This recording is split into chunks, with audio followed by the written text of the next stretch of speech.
Yeah, we straight chillin', serial killing, pre-cool villains on the mic, got you reeling. 5-star rated from the floor to the ceiling. If you catch a 1-star, no time for feelings. Got a demon DJ on the ones and twos, by the name Beelzebub, so don't get confused. So grab a seat by the fire, roast a marlow or two, and prepare to hear the legend of the straight chillin' crew. What up, nerds, and welcome to another awkward episode of Straight Chilling, the weekly horror movie review show where you chill and we kill, slice, dice, and chop up yet another horror movie. My name is Bob. I'll be your host for the evening. This is episode 477, recorded Sunday, May 19th, 2024. Tonight we're talking about a new release. That is I Saw the TV Glow. Before we get into it, let me introduce everyone else on the show tonight. First up, calling in from Washington, D.C., we got your boy Randeezy. What's up, man? Let us all bask in television's warm, glowing, warming glow. What's up, blowholes? Ready to talk some warming glow? Yes, the TV keeps me warm at night. God Every bless it. Because I light it on fire. Woo! Oh, shit. Next up, calling in from Seoul, South Korea, we got your boy Soju. What's up, man? Oh, what up? It's your boy, Mr. Melancholy and the Infinite Sadness Stains. Wow. Yeah. You big sad boy. That's a waste of a bump opportunity if I ever had one. Baling. It's basically like the moon. You know, Well, I got a little of that moon man in me, you know? Making Moon her man triumphant return to Straight Chilling. Everybody, welcome back. Caitlin. What's up, Caitlin? Ooh. Hey, happy to be here. Hey. How we doing? Yeah. Good. How are things? I'm good. As a Nickelodeon and Nick at Night girly, I am ready to talk about this movie. I'm sitting on a whole bunch of plug it ups to edit. I'm back in podcast mode, baby. Let's go. Business is Right on. good. Yes. Well, speaking of podcasts, just for new listeners, people who don't know who you Have you heard are of our or what podcast? you do, yeah, let them know about your podcast. You know what's funny? When we were seeing this movie in the theater, I felt compelled to take notes, which is douchey to start off with. But I was like, I'm just going to take a few notes. But I was like digging in my purse, trying to find something to fucking write on. And all I could find were plug it up stickers. And I was like, this is the douchiest moment of my entire life. I was like, I am such an asshole right now. But I scrawled my notes on my plug it up stickers. But I have a podcast called Plug It Up. It's a horror movie podcast as well. And it's sort of from a feminist perspective. And it's been a good year for movies like that. I'm working on edits for Love Lies Bleeding. Working on edits for Abigail. What else? Got a couple under the belt. Oh, and I just got to interview Heidi Honeycutt, who's the author of I Spit on Your Celluloid, A History of Women Directing Horror. So she has this really cool book coming out in August about the history of women directing horror movies, and she's like crazy smart and really cool. So yeah, excited to talk more about monstrous ladies and Late Night with the Devil, talking about monstrous little girls. Nice. So yeah. It's plum off. That sounds like a dope back catalog. I can't wait to listen to all of that shit. Gotta get through them. And then if you're Yeah. not into fun things, you can go listen to Skin of a Killer, which is a very stupid Twilight review show that I do. So Nice. I thought you were going to talk about this show. Okay. hey, Welcome, brother, to your horrible home. no. Oh, You like dumb shit? We got it. we got that in spades. Yeah. Oh. Check out Plug It Up everywhere you get your podcasts. Before we get into the main event, let's tackle just a little bit of housekeeping real quick. Here's another reminder. Our June poll is currently posted on our Patreon website. If you support us at the $5 level or above, you get a chance to vote on a movie we're talking about this June. June, Randeezy, it is your takeover month. What's going on? Well, you know, I'm a bit of a cryptid nut. At least I would like to fancy say myself that that about way. I'm you. sure that I Yeah. could be. Yeah, I Everyone says introduce that about myself you. in that way. Yeah, Moon so Man Randy, I- he's a bit of a cryptid. it's on my nut. business card. It's on my resume. You know, I build my whole life is built around this. You've got No, a chess piece that says that too. I've seen Randy in Oh person. yeah, yeah. A bit of a cryptid nut on your Ask me chest. about my cryptids. Yeah. Got a pearl necklace from a cryptid. Anyway, let's move on. There's a lot of fan fiction about that. There is a sitting Virginia congressman who writes Bigfoot fucker porn. Excuse me. I'm sorry. Like that, I was aware that there was porn of it because it's something that a person can think about and Imagine. therefore they can create porn about. Yeah.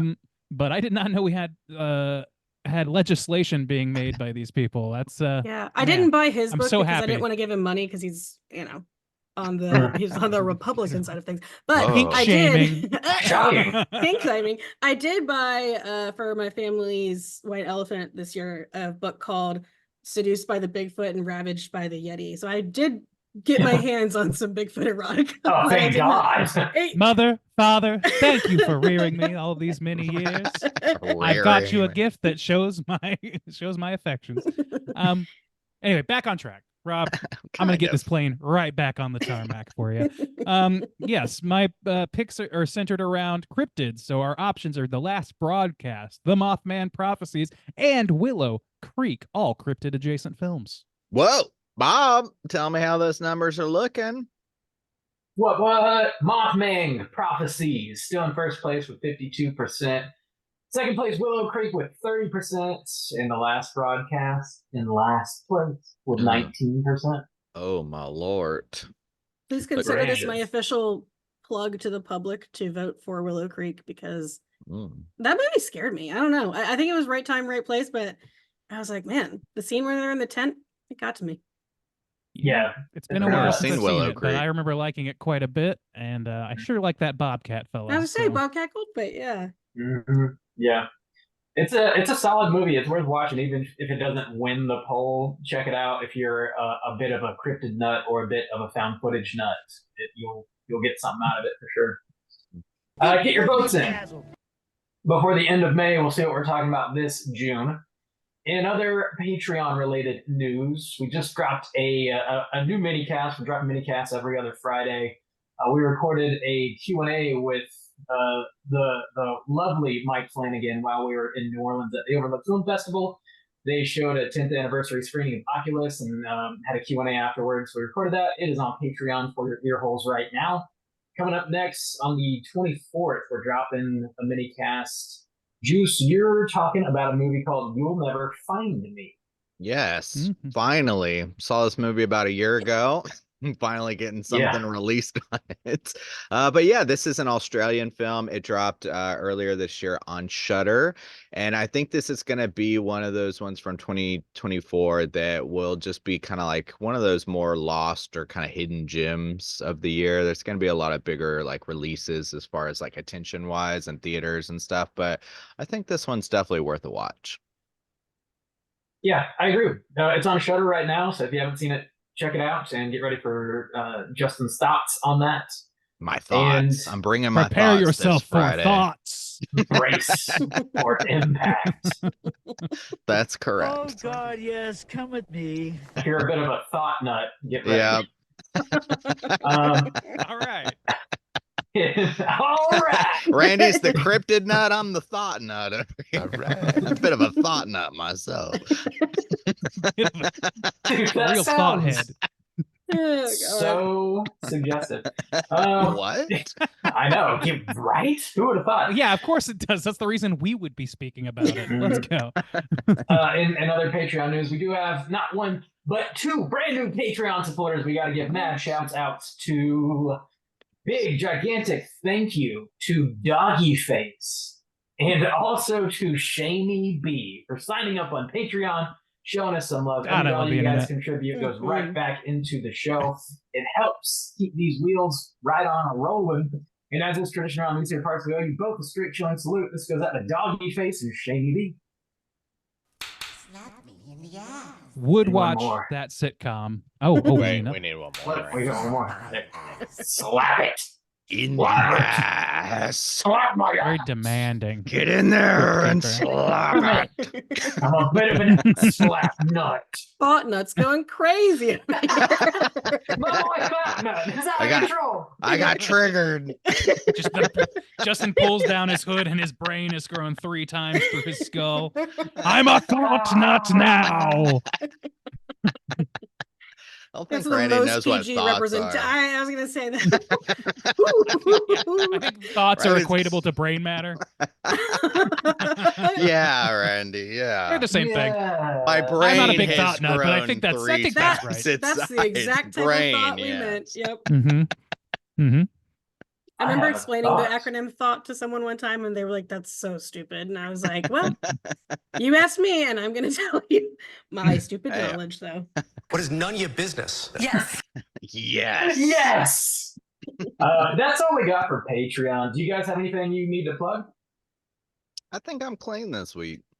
I think I am also clean. Bob, tell me you're clean. Clean. His house is clean.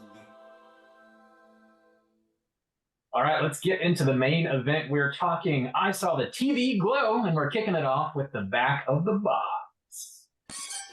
What's on the back of the box?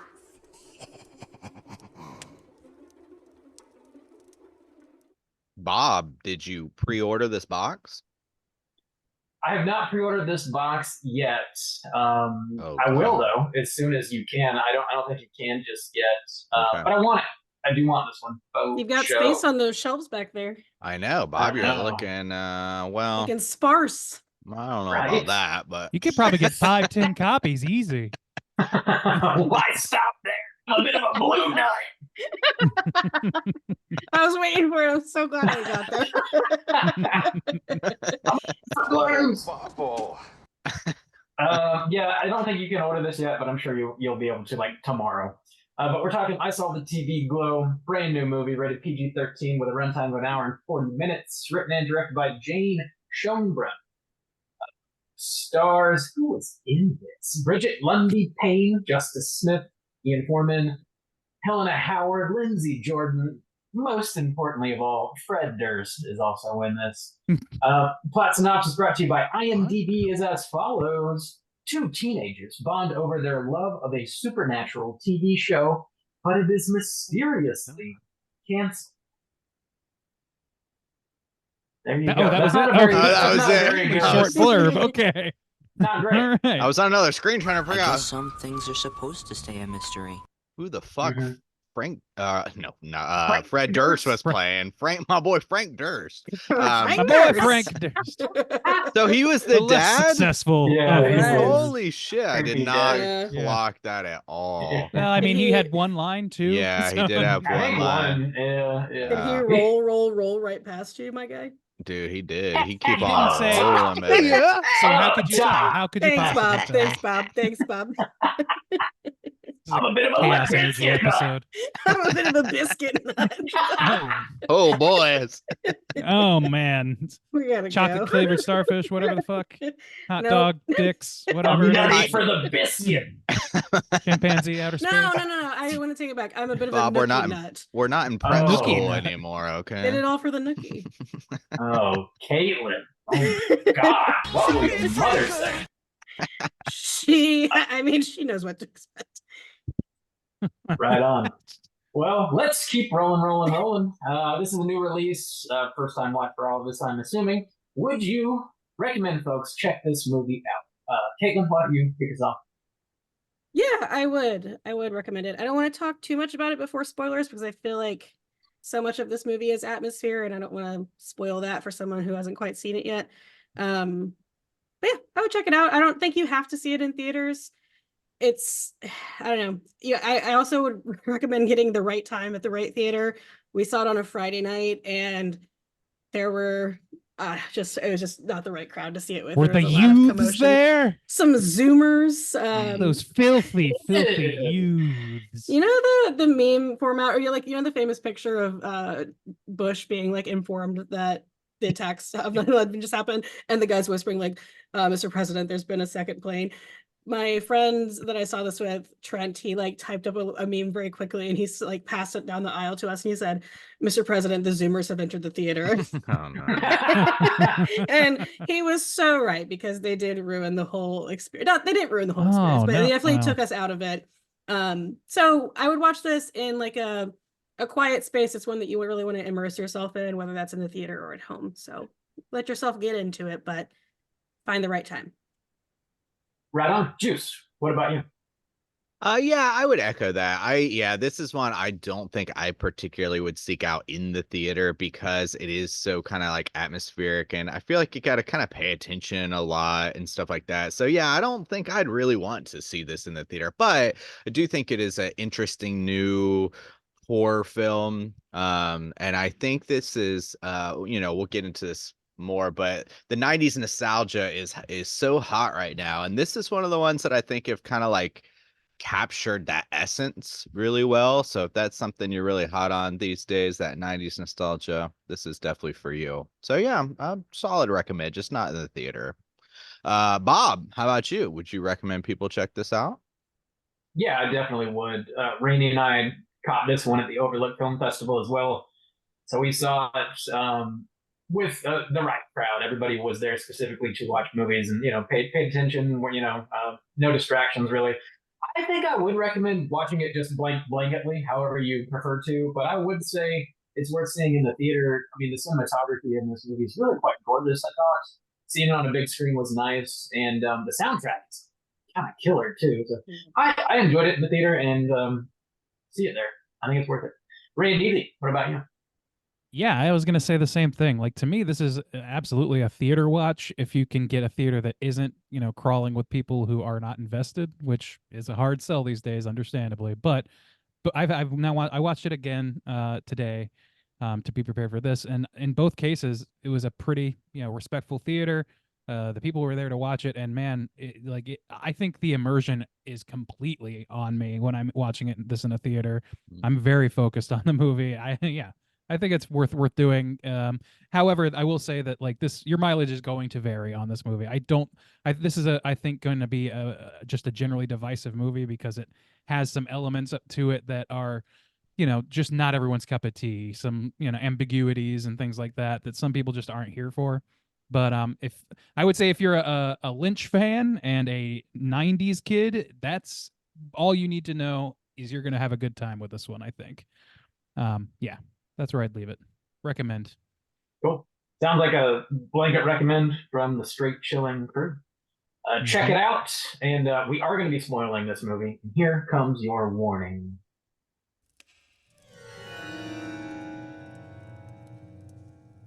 Spoiler warning.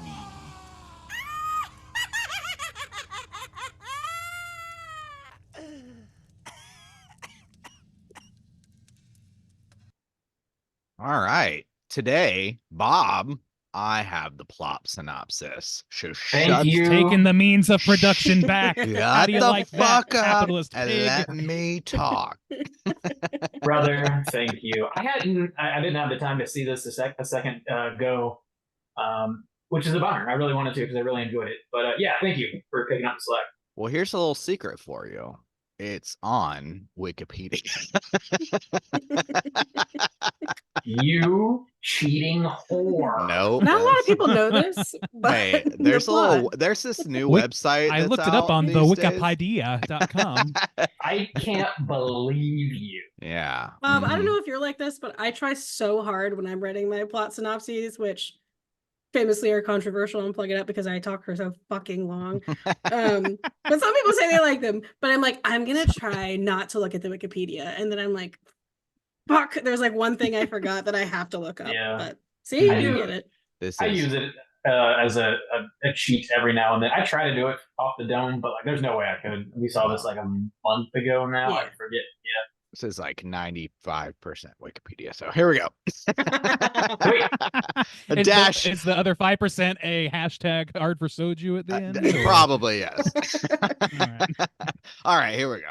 In 1996, a couple years before I was born, Isolated 7th grader Owen meets 9th grader Maddie when he notices her reading an episode guide for the young adult show The Pink Opaque, which follows teenagers Isabel and Tara as they fight monsters using their psychic connection.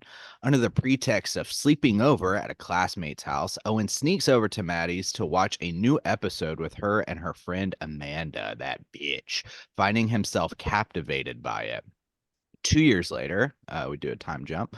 Owen's mother, Brenda, is terminally ill, and Maddie has been ostracized by the school after a rumor circulates that she grabbed Amanda's breast, as if.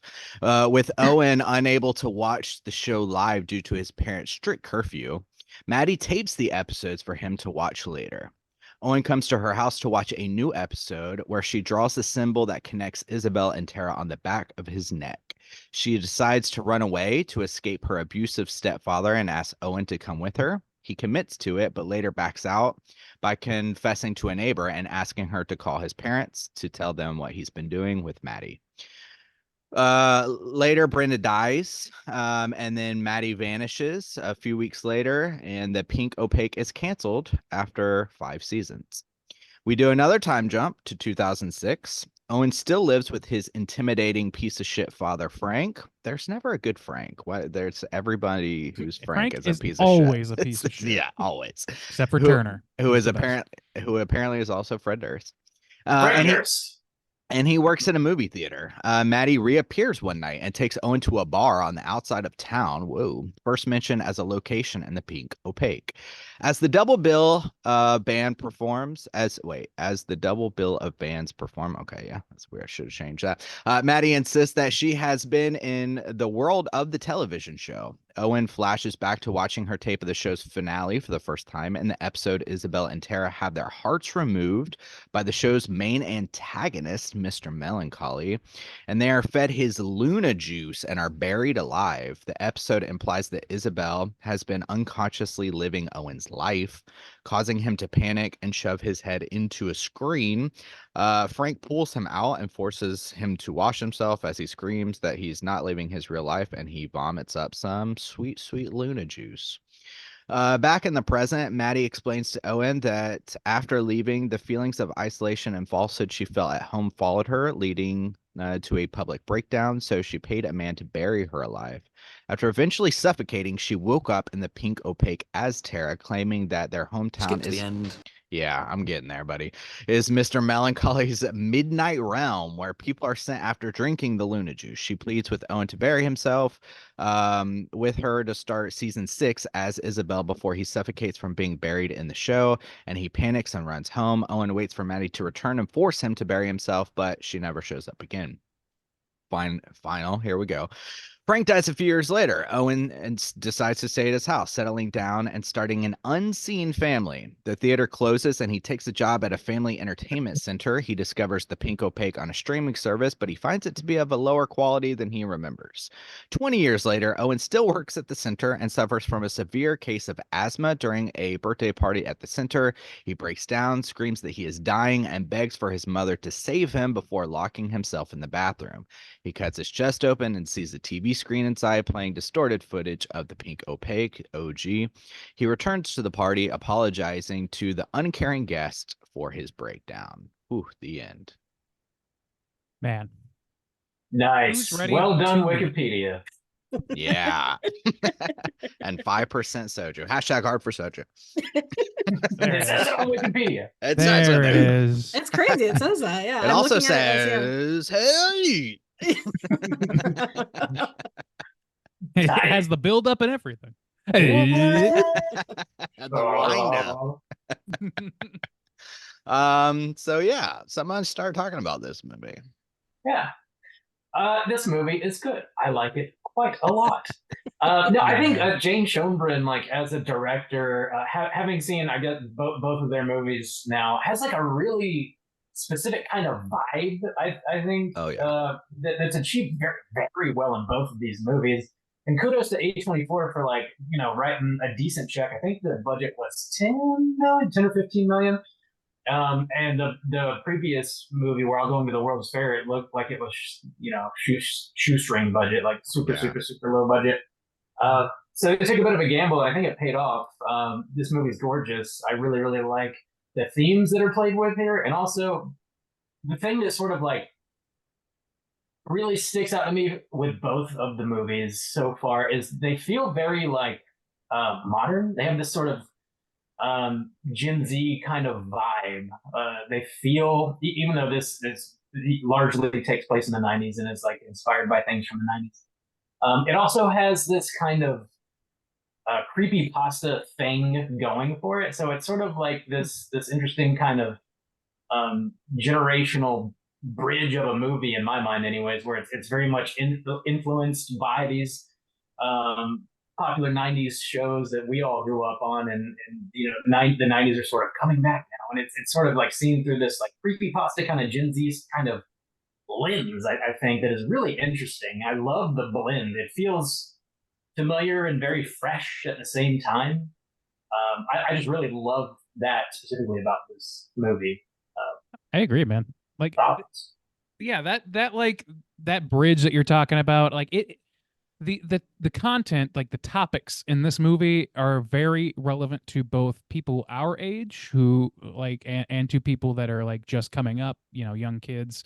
And like I think that this is an elder speaking to the younger, if that makes sense. You know what I mean? I feel like this is both a love letter to someone's own generation and also something of a parable for the younger generation to get something out of this, to take something away from this.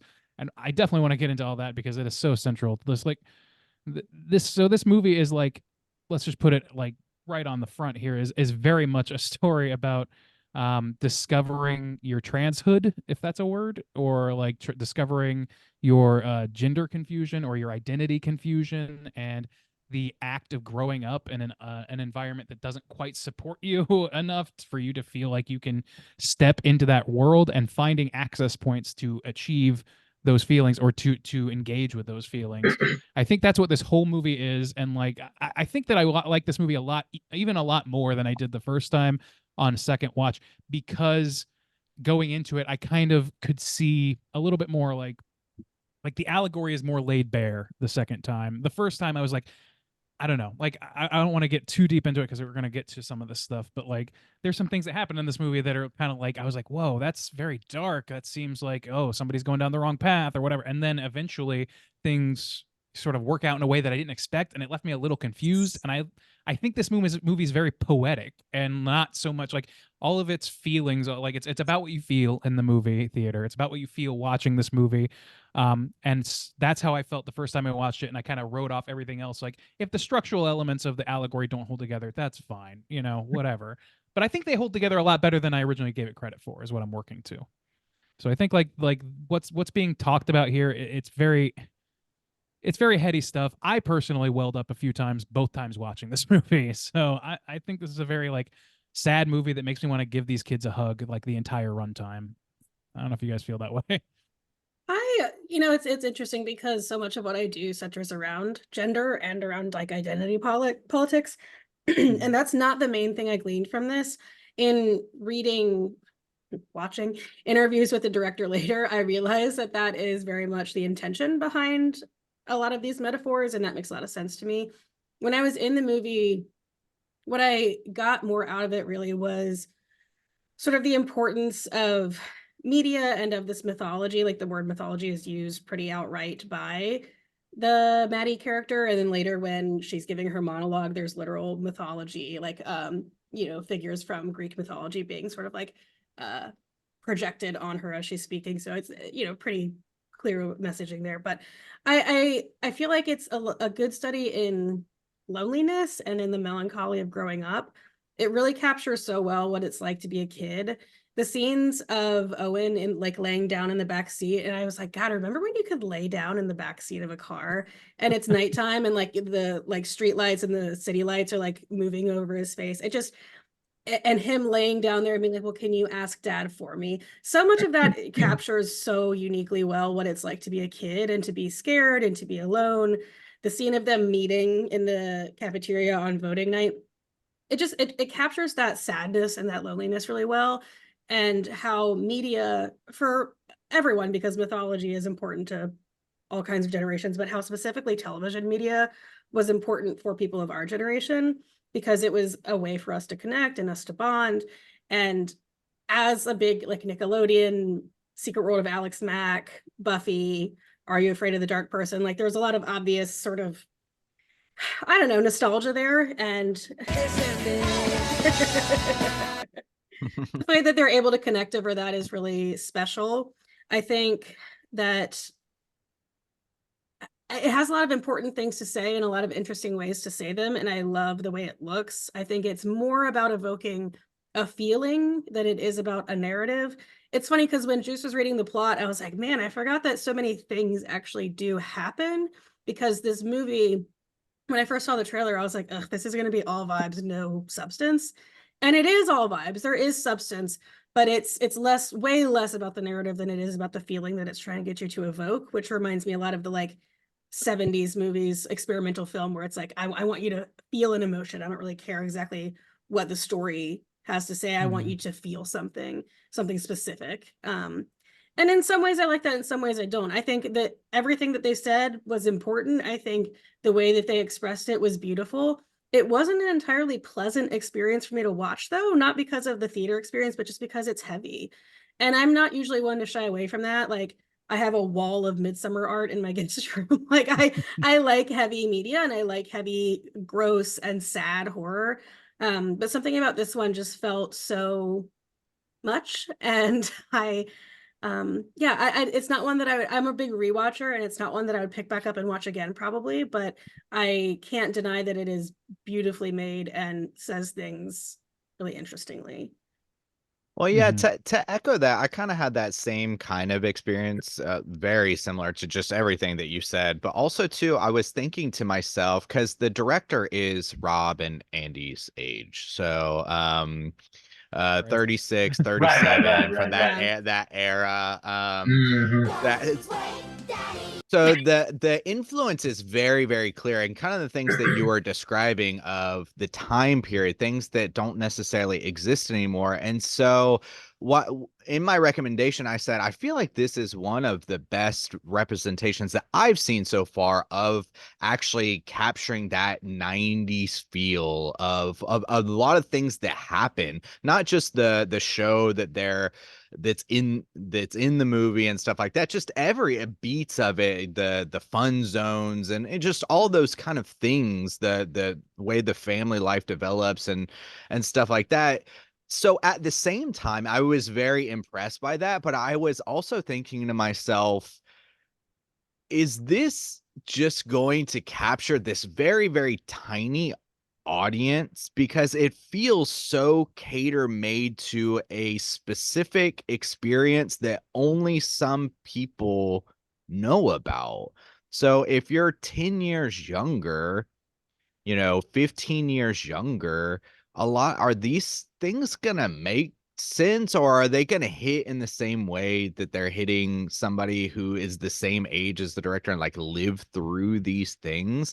And I'm not so sure. I mean, because even a show, a lot of the things that I've seen, it's influenced by Buffy and stuff like that. I just so happened last year was watching that Erie, Indiana show that was like one season, in like 92 or something. Very obscure. Not a lot of people are going to know about it, but it's like the monster of the week, very cheesy type of things. And, kind of going back and watching it was that same kind of feel like, oh, I remember this. It kind of scared me. And now it's like super cheesy and like cheap and whatever. But I don't know. I was like, man, it feels like a lot of these things are so specific to a very specific set of time. And I was kind of curious. I was like, is this just gonna like go over a ton of people's heads? Maybe. I mean, maybe. But to me, I'm sorry, Bob. Go ahead. I mean, there's a lot of things in here that, like, if you weren't alive in the 90s, you're probably not going to understand what, like, that episode guide that she's reading at the beginning of the show. Like, what the fuck is that? Shout out to Fruitopia, by the way, that Fruitopia vending machine. Fruitopia. Well, it was zoomed in and we were like, is it Sobe or is it Fruitopia? It is Fruitopia. I do think the general, like, the idea of not feeling comfortable in your own skin or breaking through these like social barriers that you might be brought up in. And for older people, you know, specifically like the idea of like watching your life pass before your eyes without ever really like being able to engage fully as yourself. I think there's sort of like overarching themes and ideas that almost regardless of your age, you can sort of latch onto and get something out of.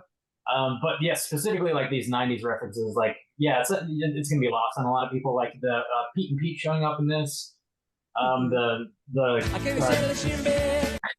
Tara from Buffy. Fred Durst of it all. Yeah. The moon face. You know, like all there's a lot of like little touchstones. Tonight needle drop. Oof. It'll be lost. Yeah, but well, and I think what they're getting at is this like how using it's like whenever a man, no offense to you three, when a man makes fun of women for liking astrology, I'm like, it's an archetype in order to think about like it's using an archetype like tarot cards too. It's like we're using archetypes to organize our thoughts. That's what this is. And that's kind of what these characters are doing with the mythology of this show.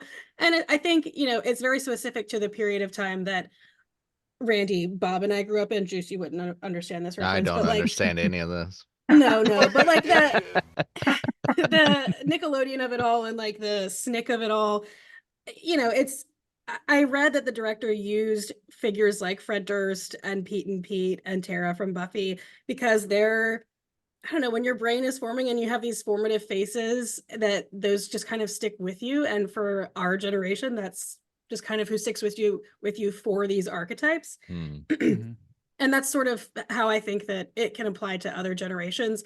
It just so happens that they're using figures that really resonate with us. I'm embarrassed that the whole gender identity part was lost on me, but I think identity in general is anyone can apply the identity issues with themselves. Totally. Right. Yeah. And that's what I was going to say, that like, Bob, you said that kind of beautifully. I think that like, this is, you know, the idea of adolescent loneliness and isolation from your peers.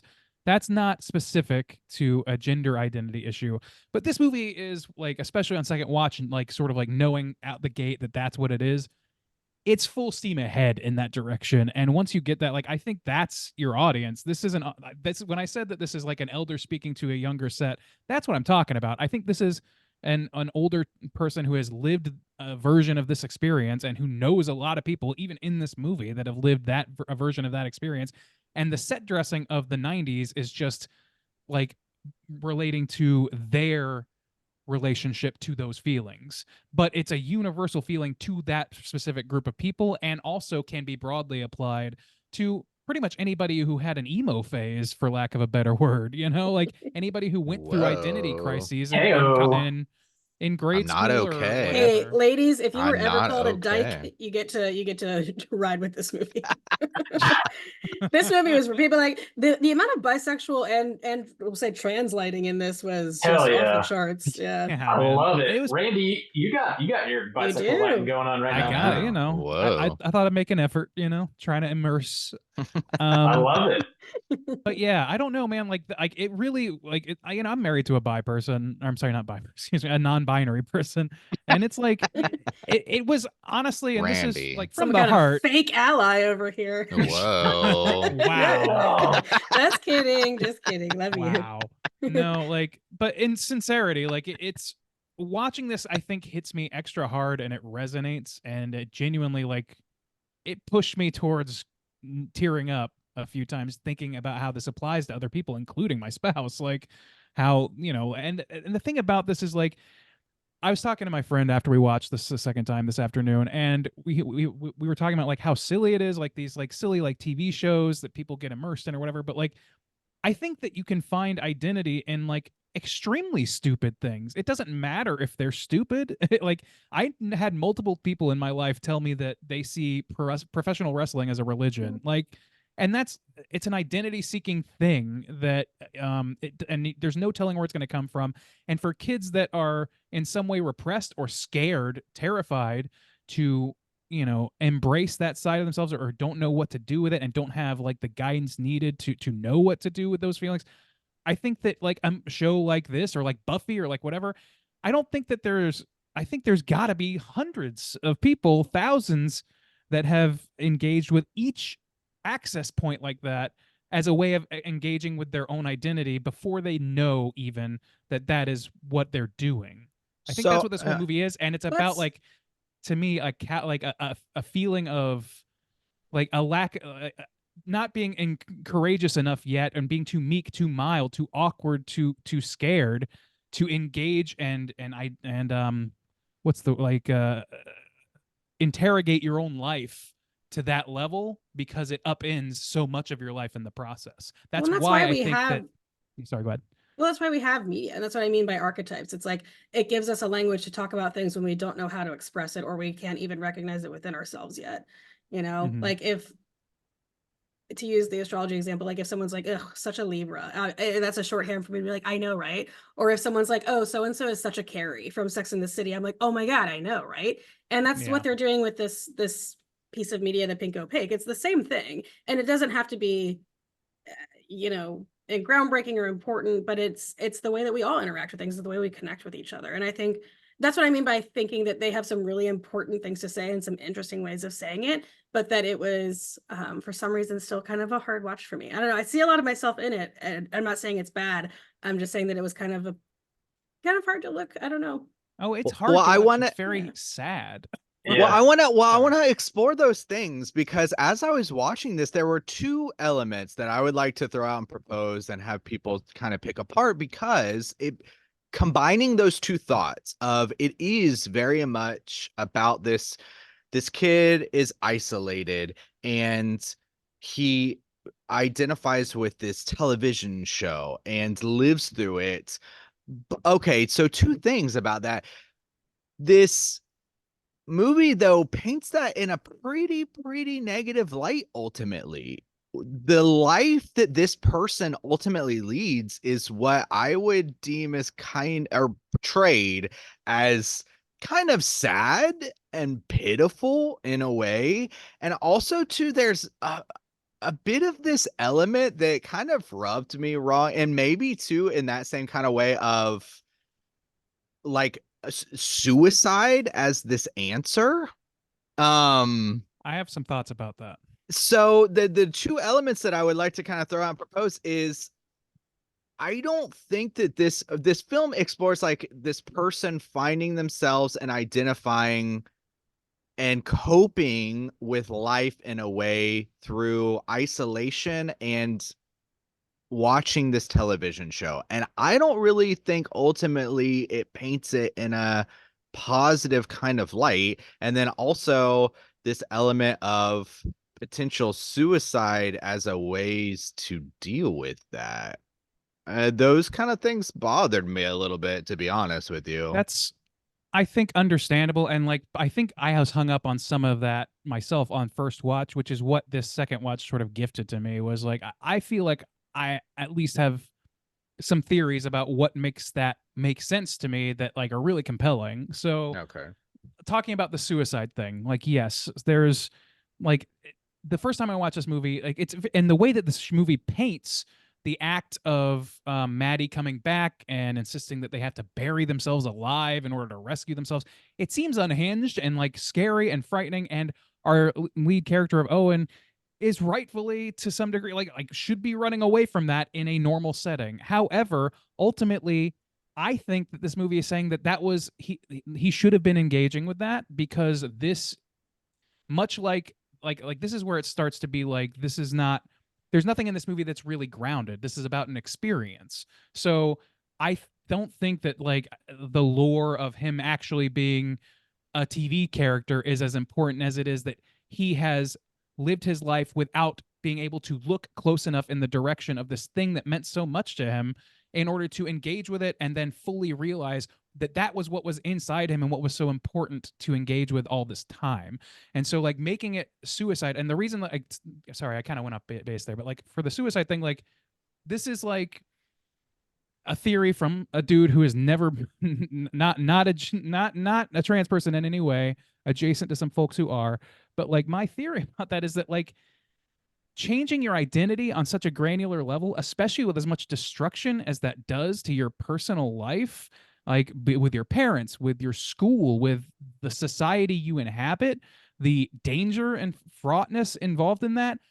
I think I kind of see that as a form of identity death, so that you have to break yourself to reform yourself into this person that you feel that you are meant to be, and that you know, like, and I don't think that's limited to trans people necessarily either. Like, I think that a lot of people, they have to break something in order to reform into a more complete person that is the person that they wanted to be. So I think that the suicide thing is meant to be scary, because it is scary to Owen, who is constantly afraid of engaging with this, and like that's what he's running from ultimately in the allegory.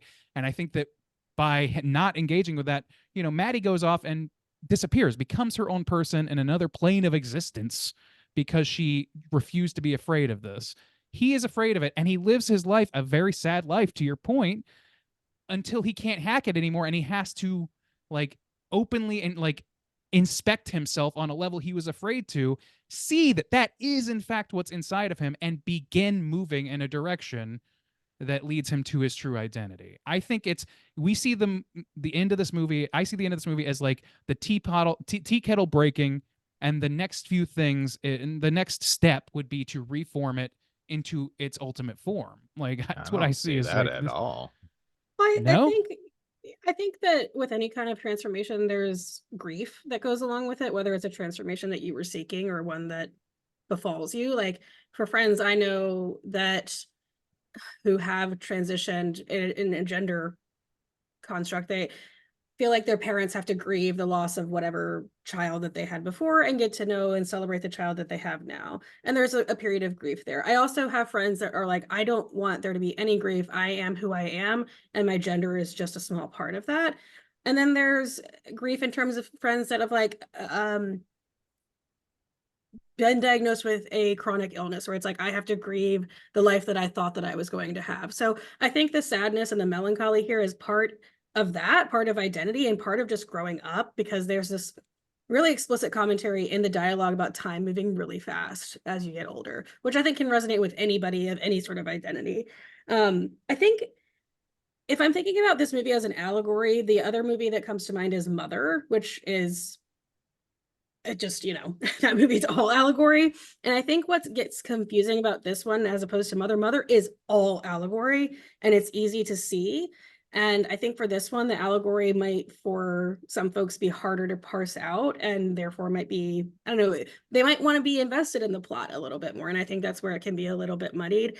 And for me, I was so happy for Maddie that she got out, reinvented herself, but then she did ultimately come back, and she is fixated on this plan, and she seems like she's in active psychosis. So it's hard, because, you know, you want them to have this media. It's like she's so invested in this media, and he sees a potential friend. And for me, his connection to the media is to the Pink Opaque is more because it's about his friendship with her, not in any sort of like romantic way. He's pretty much painted himself as maybe ace, maybe aromantic, but I just I don't know. I think there are so many directions that you can go with this one, that the allegory gets not diluted, but just you can take it in a lot of different directions, and that might be hard to like grasp at one and run with it for some I think folks. that's true. Yeah, it is hard. Like, I don't think there is one interpretation of this movie necessarily, but I do think there is an intentionality to it. And like the director I think said as much. I didn't realize, Yeah. but Yeah. yeah. I will and, like, say I will go say ahead. one thing. Bob, speak. Oh, hey. It's been like 15 minutes. No, I'll take that's this fine. one. I'll take this one. Oh. Actually, Bob, shut the fuck up. I got something to say. Oh, okay. Keeping the beat. Bob, I actually have a direct question for you. Okay, shoot. What were you, was the trypophobia activated with the moon mask? And was Chekhov's inhaler bothering the shit out of you during Bob, this movie? the inhaler. Man, the inhaler didn't really bother me in this Okay. movie, I think, because I was just so completely invested in the story at hand. I was like, whatever, man, you can do whatever you Power want with me. through. I'm all yours. That moon face, it terrified me. It is one of the very fucked up. scariest single images I've seen in a very long time. It fucked me up. That's I gross. couldn't stop looking at it though. Like, Yeah. it's blowing my mind. That in the like evil version of like Mr. Tasty or Twisty, the ice cream man. Oh, yeah. Sprinkly, Wait, what is it? Mr. Sprinkly. Mr. Sprinkly? Oh, Is damn. it? Okay. Yeah. I was way the fuck off. Anyway, that was terrifying. Mr. Tasty as is well. from Pete and Pete. That's That's what I said. what you're thinking of. Oh, I'm sorry. Yeah, I that's what I said. misheard the you then. I'm evil sorry. version of Mr. Oh, The yes. Tasty. evil version Gotcha. of is Mr. Sprinkly. I forgot because we Yeah. also got Yeah. the soup version of this movie's Yeah. The version. soup so- version. Yeah. It gets a little muddy. Mm. But Really Bob, I thought weird of to you. sell soup under the name Mr. Sprinkly, but Yeah, whatever. I don't you like know. it. And Bob, I want you to know that I was joking around with Randy and I sent him a screenshot of my notes, and all they said were Fred Durst and poor Bob sad face. So because of the trypophobia and the inhaler. I love it. The only thing we were really missing in this movie, I think, is a special Limp Bizkit track made for this movie. Speaking I of the am soundtrack, Eternally Bob, grateful that is not the Yeah. case. I was thinking of Randy. you with this soundtrack bumping. Do you like this soundtrack, Bob? Yeah, it was rad. There was, I think some of the trivia I found was the director just hired a lot of their favorite musicians, like That's write awesome. songs and stuff for this. It's great. Yeah, it's a lot of like really, really interesting choices. I think that match the mood of the movie very, very well. I think just Also like extremely hot. Like all of the like live music Yeah. scenes, I was like, okay, Yeah. hot. Yeah. We get it. you That's know? that live music stuff is like it's directly out of season Yes. 3 of Twin Peaks. Like down Uh-huh. like it's so like they had a musical interludes like at least once per episode on that season with like real musicians, like the Veils and shit were on there, and like Real. cool. you know, and like they had Phoebe Bridgers and somebody I didn't Phoebe? know, but Yeah. like you know, a couple other people I didn't know, but like that, it couldn't be clearer how much David Lynch is in the DNA of this to me. It's just, it's all about like parsing and feeling, and it has dark, dingy, Roadhouse-esque bands performing, but it's very Gen Z style music or very modern music. I It guess is for it's for the emo queers. I was like, oh, I know exactly like 12 people that will be fucking stoked for this. Like, rally the troops.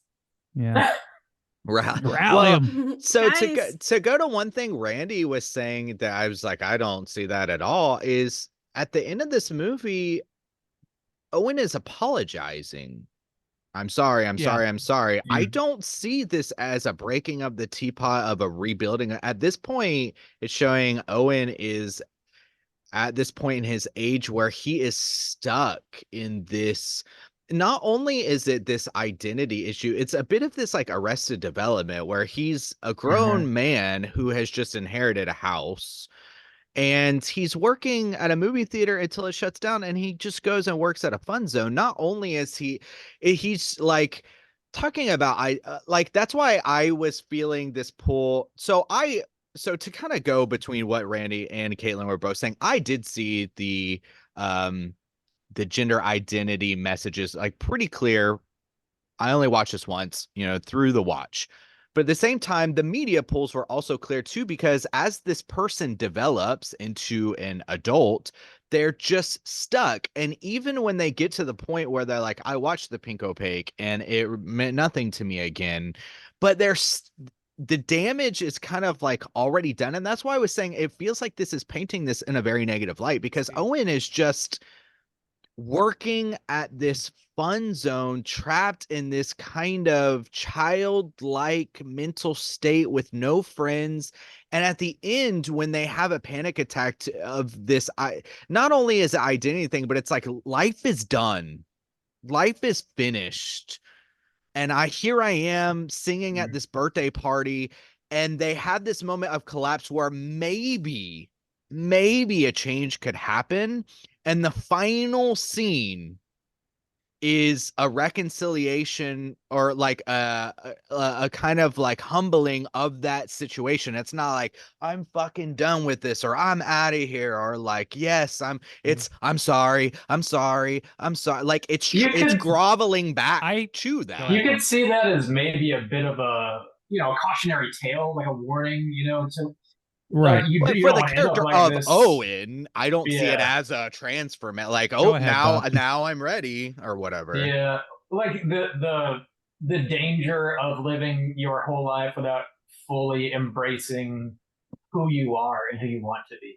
I think Sure. it could Yeah. be seen as a cautionary tale. That's A what I cautionary tale think. is fine. Yeah. And like it's not, and it's like, to me it's not even a cautionary tale. To me it's like confessional tale of the life of like there's a lot of people, especially before these issues became something acceptable to even speak out loud in public spaces, you know what I mean, like that lived their entire lives closeted, for lack of a better term, and who had to just swallow that melancholiness and just drift through life probably more aimlessly than if they had fulfilled themselves in some way in this category. So to me, that makes perfect sense. And when he like the last message that we see Maddie leave for Owen is in the chalk art that says there's what is it? There's still time. There's still time. Which to me, and then he opens himself up, sees this like thing that he held so dear exactly as he remembered it, not like it is on the streaming network, because like I'll go back to that. But like seeing what's inside of himself and being like, yes, it truly was there. It's a relief face that he has. And if they had then cut to him on the floor bleeding out, I would agree with you. But he walks out of there like breathing and calming himself down. He says, I'm sorry, or whatever. And I agree with you that like that's a little bit, maybe it kind of undercuts a little bit. I could agree with that. But I also think that that's a journey that begins there, and you don't begin a journey like that of upending your personal identity and the life that you built yourself. Even if it's not the life you wanted, you still have built a life for yourself and you are protective of. And he is now going out into the world with this knowledge for sure that what he valued about that show was something that came intrinsically. And so he is now walking a different path. He is slightly altering his trajectory towards self-fulfillment, and that's what it is. It's a constant like angular adjustment towards the life that you want. I don't think it's a cold turkey. I walk out and I know exactly who I am, and I like you start dancing and singing a song. It's not a musical. Well, Yeah, I an ending though, right? I think one of the reasons that I was maybe a little bit confused is because I felt like Maddie was being very prescriptive about gender and about Owen's role in their relationship, like their friendship. Because during the scene where they're on the bleachers, which is one of the scenes that I like the most, I feel like it's a really, I don't know, that also really captures what it's like to be a kid and to feel so sad and to feel so lonely and like embarrassed.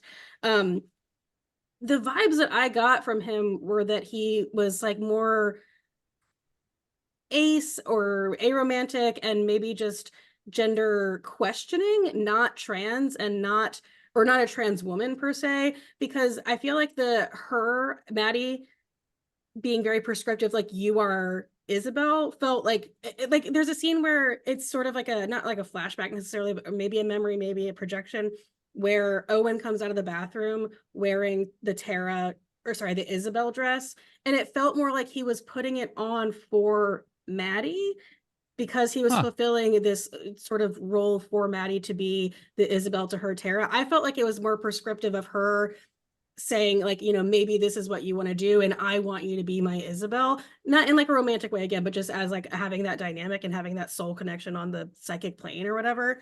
And I just, everything I got from his dialogue that I took at face value was that like, I know that there's supposed to be something there, but I can't find it, or, that his was very ambiguous, whereas hers was more prescriptive of this is what I think you should be. And I might be totally off base. I felt like Maddie in her, what I perceived to be psychosis, was prescriptive of like, you're the Isabel and I'm the Tara.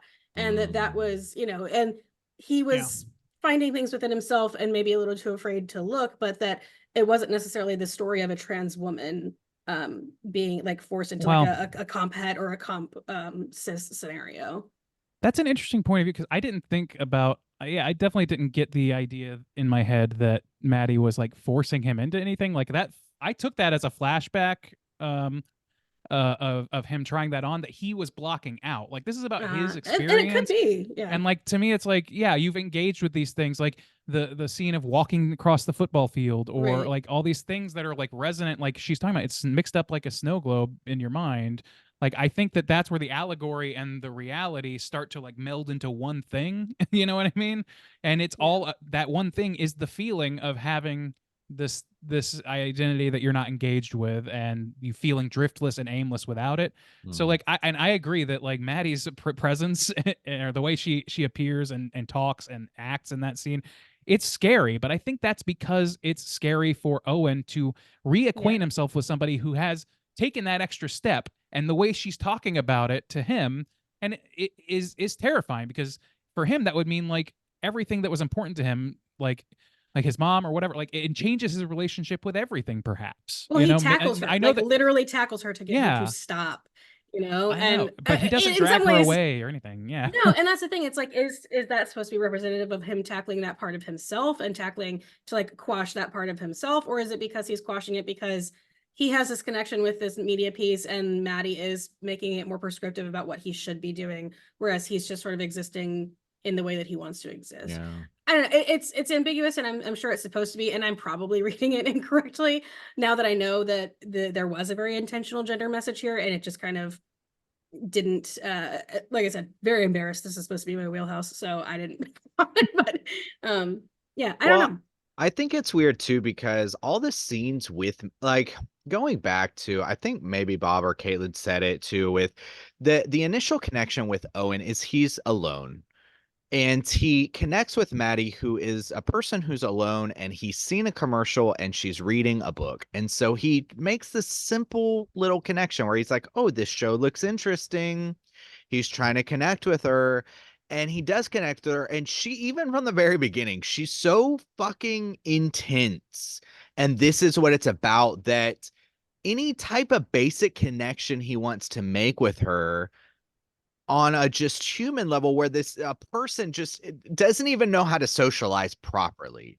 And so they're kind of almost immediately dragged into this extreme situation that, as their relationship develops, becomes kind of like more like worse and worse, more and more unhealthy. So I think the problem with Maddie too, of trying to, like, where Randy was saying, oh, I'm going to guide you or whatever, is almost all of the scenes with Maddie feel so hostile almost.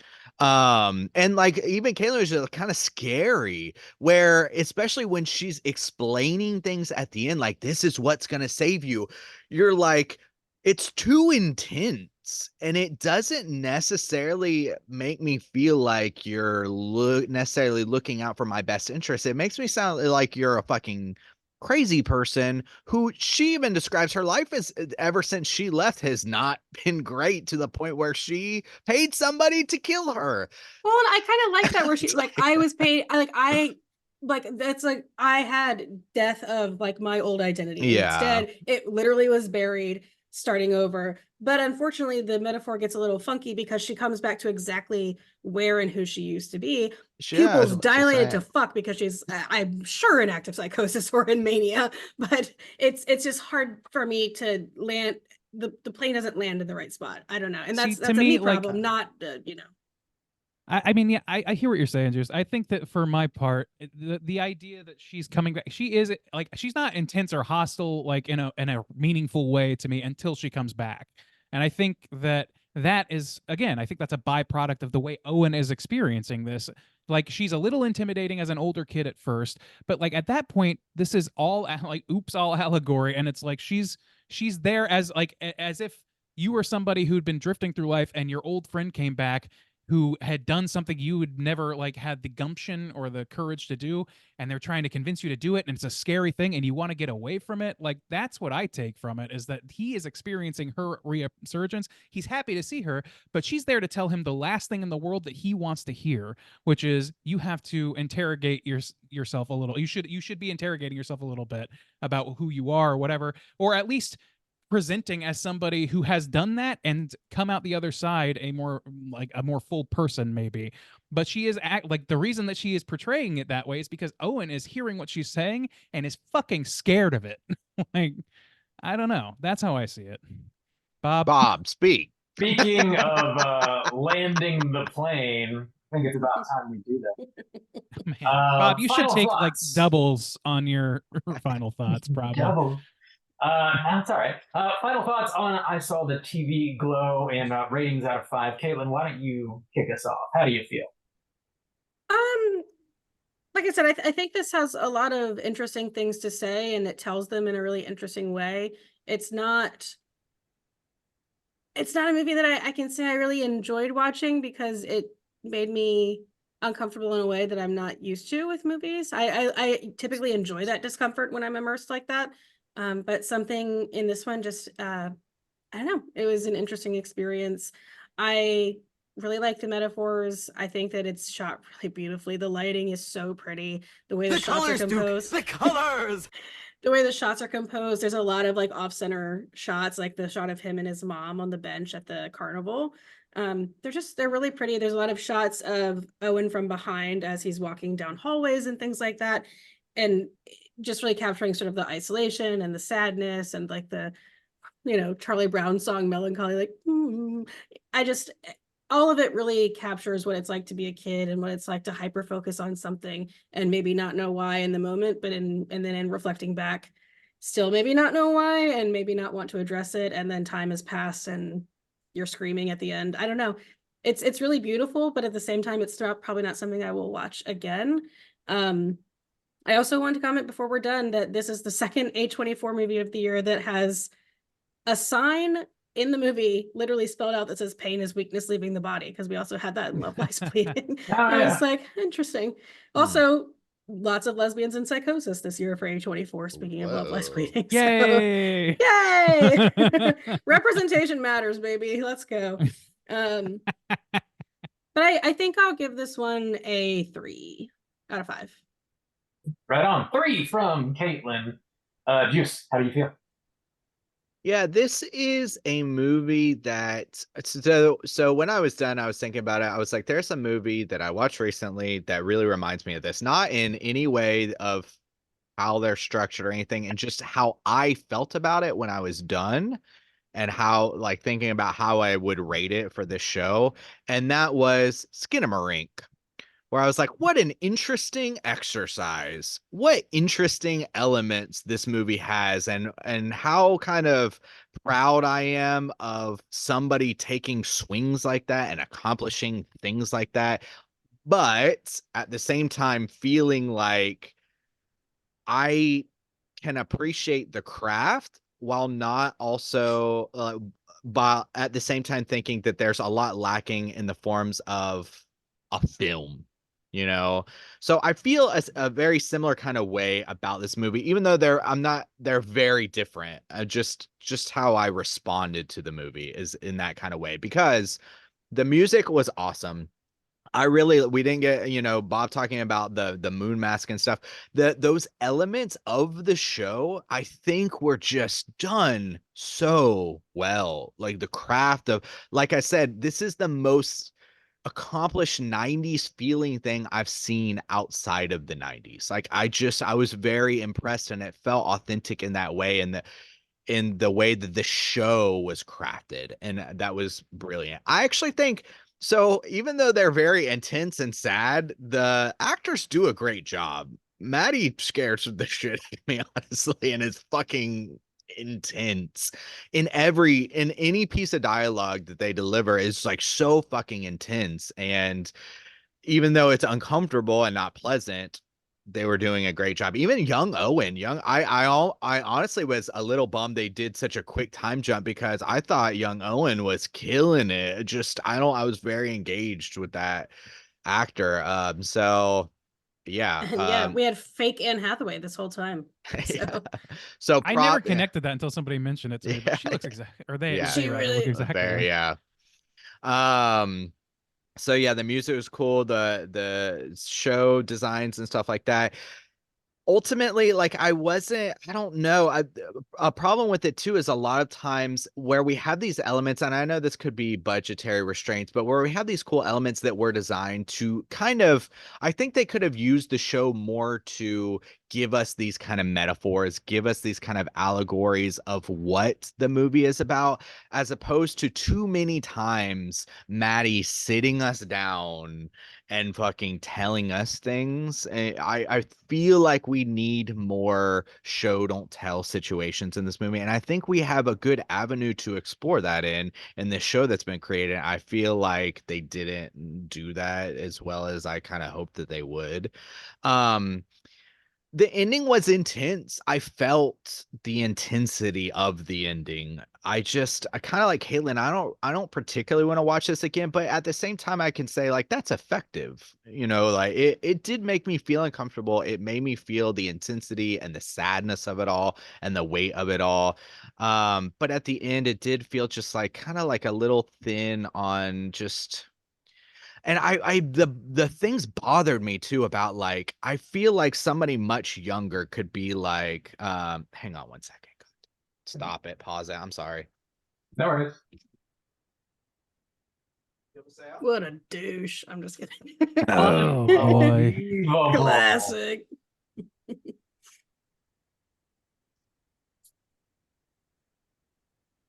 God, I could talk about this movie for a lot longer. I might cover it on Plug It Up if you want to come and hang. I know Maddie and Colleen both are certified yappers, but they're going to be on there too. So they are 4-hour episode on I Saw the TV Glow. Well, I'm happy to add another hour to that if you'd like. I'd listen. You got Thanks, one Bob. download right Thanks, here. Bob. Hey. Yeah. Sorry, Oh, Cooter's a character type in a straight chillin'. Sorry, they're delivering my ID today. I had to like sign for it, and the dude was like at the office door. He couldn't like get in the door, so sorry. Okay. And like I was like, I can't, I've been waiting for this ID. So okay. Whenever you're ready, Bob.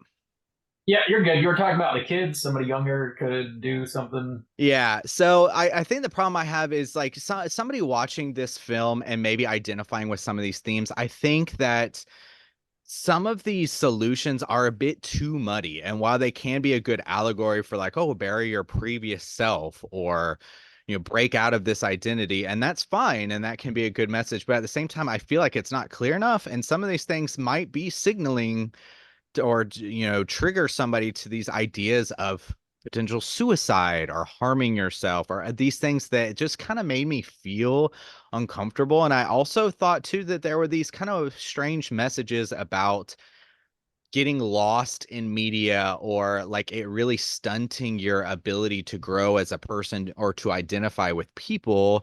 And while I think that that might be an interesting avenue to explore, I feel like that this film does it in such a shallow way that it just kind of paints this negative broad brush of like, don't get lost in shows and be isolated and like you'll be a stunted adult who just works in a movie theater for the rest of your life. I don't know. And it felt kind of weird in that way as people who watch a lot of films and who grew up in this era and like are attached to some media in that way. It felt kind of like painted in a very negative light, which was kind of interesting. And I just felt like wasn't explored enough to kind of like justify some of those messages. So positives and negatives for me. So I'm going to go just slightly higher than Caitlin, but I do think this film is capped. Mostly, I really appreciate the craft of it. And I'm going to give it a 3.25. Bob. 3.25. Cool. Out of 5. Yo. Talk for the next 10 minutes, please. I really love this movie quite a bit. This was my favorite movie we saw at the Overlook Film Festival. I was just like, I don't know, on pins and needles the whole time the movie was rolling, just fully engaged with it. I technically, I think it's just a very gorgeous movie. Everything about it is like pleasing to the eye. I love this goofy little TV show they created that exists within this movie. The Moon Man is one of the scariest baddies I can think of in recent memory. It really, really worked for me. I think these performances are extremely emotive and like gutting. I think there's a lot of really, really talented people that were on screen here. First and foremost, Fred Durst, plus a half star for Fred Durst in this movie. He's just really, really killing it. The man's gotta have a code, and Bob's code is with the Half star for the Fred Durst. Half star for the Durst. The soundtrack's fantastic. I think even if the like gender identity stuff isn't something that you can relate with personally, I think there's a lot of stuff here about just like feeling uncomfortable in your own skin or just being unable to break out of these like social norms and like really have solid friendships and relationships with your parents being strained for whatever reason. this notion of just idly watching, time pass by faster and faster, and before you know it, you haven't done anything that you wanted to do. Like, there's a lot of things this movie's touching on that are like truly horrific, and it's not just like a slasher stuff, whatever. I think there's something in here for pretty much anybody and everybody, and I think the idea of suicide being involved in this movie, I don't think it's at all being presented as a solution. I think it's being presented as really just like an unfortunate real life experience that a lot of people have dealt with. They can't fully be themselves around the people that they're surrounded by, and a lot of times that is seen as a solution by folks, which is very sad. I don't know. I love this movie. I really kind of can't wait to watch it again, just to see if I get anything more out of it. All the Goth 90s Bob. stuff. Word. Can't all wait the to be 90s. sad again. My man. All the 90s shit in here I love, obviously. It's definitely hitting that nostalgia button, but not in a way that feels cheap. Yeah. Which I think is such a common thing Yes. now. I hate when people cash in on your nostalgia to make you like something. Yeah. And they did not do that here. They tapped in the exact right way. And I was like, that is so hard to do. It's clearly out of love Yeah. for the yeah, very much. And not in a way that's like, buy in, 'cause we're on Remember? the same Yeah. page, remember us Yeah, together. it's not just and- remember. It's yeah. not. What is that fucking movie? Ready Player One or some shit. Like, Right, remember yeah. Iron Giant? Remember There he Dory? is. Remember Very- Godzilla? 98.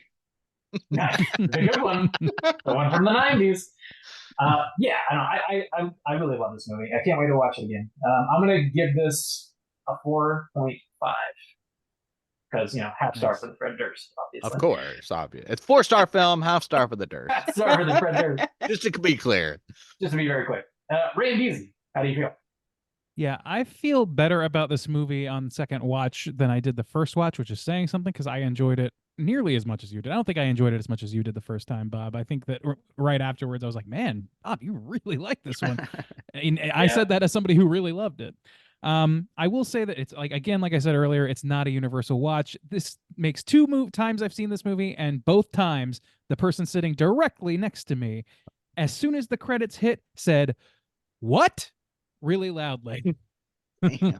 So I understand that this is not necessarily for everybody, and I don't think it needs to be, because to me, like, it does have some universal stuff, like Bob pointed out, but it really is, to me, like I can't see past the gender identity stuff, because it, like, first of all, the director has explicitly said so, and we know that now, but also like the visuals are geared towards that in every way. Like, the very first thing you see is young Owen walking underneath a trans flag colored parachute at school and wondrously looking around as some kid does a goofy head bob in the background. It's very funny, that kid, I want to point out. But like, this is what the movie is to me. And so like, when we talk about like, is this movie's convincing kids to commit suicide in some way, or like positioning that as an avenue? I think maybe if the person who's watching this isn't understanding this exact point of view, I do think there's like something of a danger anytime you put suicide in, that somebody will misinterpret it. I think though that like, suicide, unfortunately, is so heavily correlated with trans identity because of social issues, like the fear of that. I think that having him face his fears being akin to committing suicide in some way is a reasonable allegory, and not just because of how it impacts your life, but because of the amount of fear that's placed upon it, because of because of that is, if it's not killing yourself there, then it's killing yourself by just living your life until the point you can't hack it and you have a full freak out and like stab yourself in the chest, for example. Like, I don't know. Like, I think that there's something really like, it's touching on some truths, man. And I think that's what I like about it. It's extremely sad. It's extremely hard to watch in some ways, but I agree with Bob. Like, beautiful looking movie that has a very specific style that is so different than Jane's last film, like that it blows my mind. That's the same, and that it feels even remotely the same, because they're so diametrically opposed visually. The music is great. The way that it blends scenes and the way it transitions and edits from one thing to another, and like, I think there is a lot of show not tell in this. there's a lot of tell coming from Maddie in particular, but I think that there's a lot of show in terms of like when he like you jump from one scene to another and then back, and then like the editing is doing a lot of show to me. And then there's things like the name of the school is Void High School, VHS. There walks down the hallways, and on every board is like what you mentioned earlier, Caitlin. There's things like Carpe Diem and shit like that. And this character, his main flaw, if like his main thing he's grappling with, is his fear to do anything of that sort. And he's walking through this world that only values that, and he cannot do it. He's too afraid. He's raised in an oppressive situation that has made him afraid to engage with himself. I honestly think it's all very beautiful in a very sad way, and it speaks to a truth that I'd have been grateful to never had to personally experience, but I know people who have, and it hits me kind of heavy in those parts, and a little emotional. Yeah, it's good. It's a good fucking movie. I think that it's extremely unique, and it's speaking to a specific audience, while also allowing the tendrils to go out to other audiences that it may have other impacts for. But I do think this is made for people that have gone through this, people who have had these thoughts, people who have, and like as far as like, you know, getting lost in media as a topic, I just don't think that's what this movie is. I think this movie is about accessing yourself through media. I think that movie, that show being an access point for them and being so important to them because of that, without them even realizing that, doesn't mean that they're like over engrossed with it, and that's what veered their life off the rails. What veered his life off the rails is an inability to deal with himself. So like, I don't know. I think that was the only avenue he had to dealing with himself. It got canceled. His best friend left. His mom died. Every access point he had disappears and dries up all at once, and all he has is his memories of this thing. And when he goes back, it's even altered from what he remembers. If I had an access point like that I go back and watch, like Puppet Master was an access point for horror for me. I went back and we reviewed that. It is not a good movie. I didn't enjoy watching it. It made me feel stupid for liking Randy. it. And if it had actually had something to do with me, my identity on that level, maybe it would have like, I don't know, had a different impact on me. I don't know. I think that there's some truth going on here that I can relate to as somebody who doesn't have all the relatability that they need for this movie. So that's a long-winded thing. I'm going to give this a 4.5, and that's -5 for the 0.5 for the Fred Durst. So Damn. Wait. I need to amend mine to say that I'm going to add a 0.5 because of this scene in one where she goes, I shouldn't pissed myself. So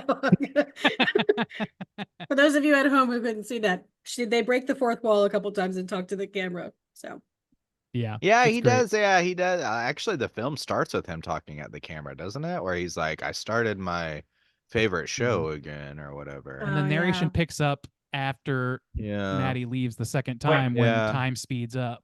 You said 4.25, Randy? Is that what you said? No, he said 4.5. 4.5. Oh, 4.5, and then yours is now Caitlin is 3.5. 3.5. Oh God. Just Okay. because. Oh wait, change mine too. No, I'm just. You know what? I'm feeling a 5. You know, go ahead and take half star off for Bob because he was. Is there any way we could weight this in Rob's direction for being so quiet this episode? Oh boy. It's gonna be 3.75 for the ag.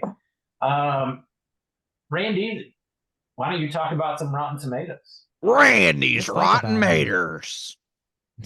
I have a roadside stand, everyone. Here it comes.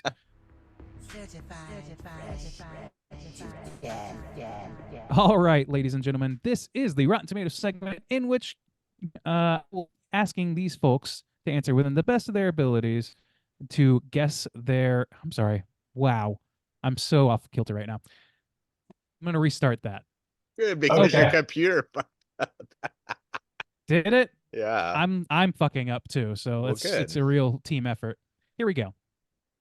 All right, folks, this is the Rotten Tomatoes segment in which I'm going to have these three folks guess within the best of their abilities what the aggregate positive score is for I Saw the TV Glow on RottenTomatoes.com. And we're going to start, as we always do, with the critics review and then end with the audience score as well. All right, talking about that critical consensus here, there's 134 reviews. I'm going to go down to Caitlin as our esteemed guest to start us off. Out of those 134 reviews, what percentage do you think are positive reviews on Rotten Tomatoes? For critics, I'm gonna go 86. I'm gonna take The Boys. The Boys. All right. The kid doesn't always take The Boys. It's a nice thing. I love that all we right, Juice, we'll popularized come to you. The Boys, Project 86. The We're Boys. bringing them back One listener at a time.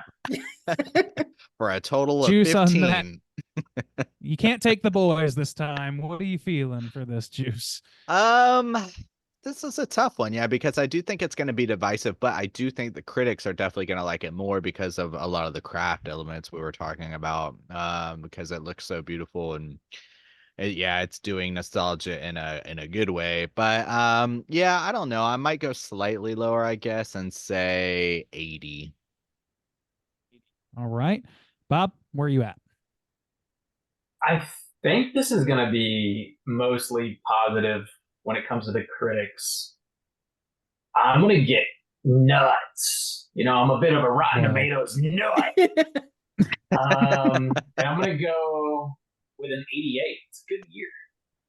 88. All right. Well, I can tell you guys right out the gate here that there is somebody in this very room that is just 2 percentage points away from the exact correct percentage.